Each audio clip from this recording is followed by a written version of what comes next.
એવા છે જે ફેવરમાં ગયા છે, એનડીએની ફેવરમાં ગયા, મહાયુતિની ફેવરમાં ગયા, અને આપે પણ જેમ કહ્યું કે ચહેરો કોણ?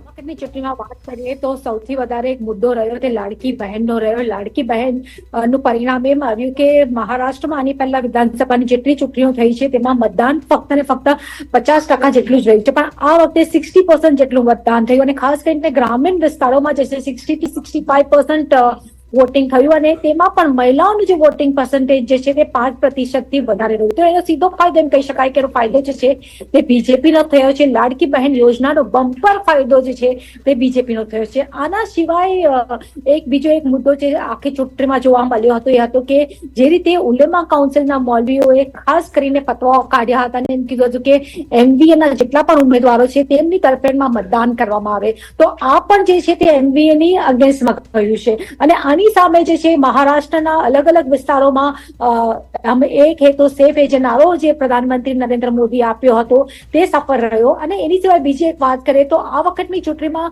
એક રીતે કહી શકાય કે ક્યાંક ને ક્યાંક જે અંડરકરન્ટ જોવા મળ્યો હતો બીજેપીનો, તો તેના કારણે મહાયુતિને એક મોટો ફાયદો થયો છે. ખાસ કરીને લોકસભાની ચૂંટણીમાં જોવા મળ્યો હતો કે મુસ્લિમ, આદિવાસી અને મરાઠા અને દલિત વોટ એક સાથે આવી ગયા હતા અને ચારેય લોકોએ એક તરફેણમાં જે છે કોંગ્રેસની સાઈડમાં વોટિંગ કર્યું હતું. પણ આ વખતની ચૂંટણીમાં એવું જોવા મળ્યું નથી અને મરાઠવાડામાં ખાસ કરીને જ્યાં મરાઠા આરક્ષણને લઈને મનોજ જરાંગે પાટીલે આંદોલન કર્યું હતું ત્યાં વધારે સીટો જે છે તે બીજેપી ને મળી છે અને બીજેપી ત્યાં કામયાબી હાંસલ કરવામાં સફળ થઈ છે.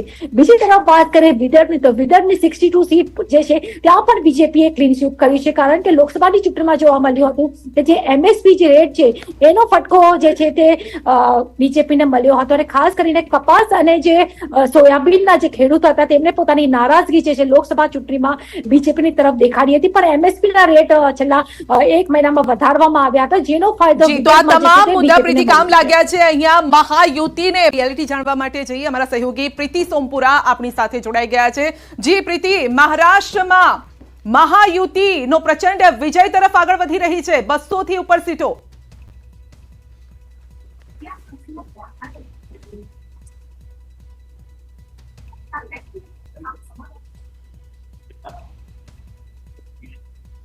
अगर बात करें महाराष्ट्र में तो महाराष्ट्र में જે છે પૂરી તરીકે से ક્લીન સ્વીપ જે છે બીજેપીએ કર્યું છે, કારણ કે બીજેપી જે રીતે મહાયુતિનો પરફોર્મન્સ રહ્યો છે એટલે સાફ છે કે બીજેપીની સરકાર બનવાની છે. હવે સૌની નજર એના ઉપર છે કે મહારાષ્ટ્રમાં નેક્સ્ટ સીએમ કોણ હશે, શું એકનાથ શિંદેને જ રિપીટ કરવામાં આવશે કે બીજેપી પોતાના કોઈ કાર્યકર્તાને કે કોઈ એમએલએ ને જે છે મુખ્યમંત્રી બનાવશે. બીજેપી તરફથી મુખ્યમંત્રીની વાત કરીએ તો દેવેન્દ્ર ફડણવીસનું નામ સૌથી આગળ છે. તો હવે જોવાનું એ રહેશે કે એકનાથ શિંદે બને છે કે પછી દેવેન્દ્ર ફડણવીસને મહારાષ્ટ્રમાં મુખ્યમંત્રી બનાવવામાં આવશે.